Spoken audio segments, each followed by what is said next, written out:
Bonjour et bienvenue dans ce numéro spécial consacré aux faits marquants de 2021 abordés dans le 60 secondes.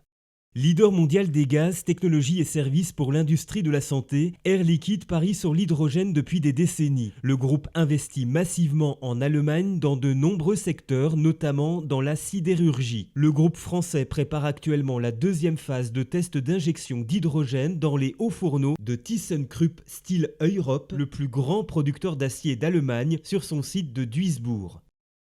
Depuis décembre 2020, Génération Robot, siège à Mérignac, filiale à Berlin, distribue en France et en Allemagne le robot chien Spot de l'américain Boston Dynamics. Spot réalise des missions autonomes de surveillance sur site industriel. Il peut se déplacer dans des endroits dangereux pour les humains. Les premiers robots ont été commercialisés à des entreprises, des filières nucléaires et minières.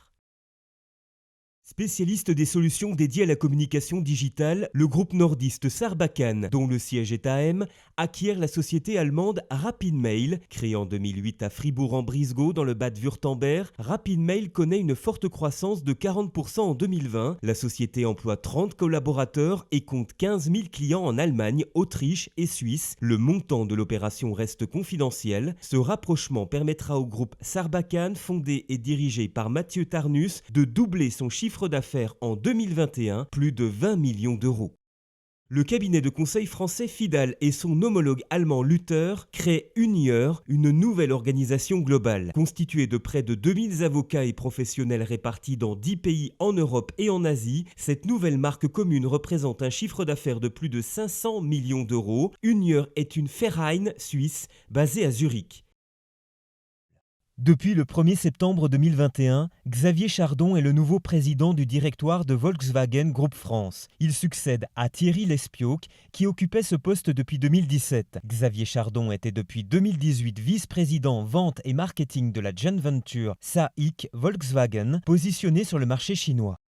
Le 27 septembre, le Français David Tissot a remporté le prestigieux Bocuse d'Or, l'équivalent de la Coupe du Monde des chefs gastronomiques lors du Salon international de la restauration, de l'hôtellerie et de l'alimentation, le CIRA à Lyon. Parmi les partenaires qui ont coaché David Tissot figure Winterhalter France, la filiale française du fabricant allemand de lave-vaisselle haut de gamme pour les professionnels, la qualité allemande au service de la gastronomie française.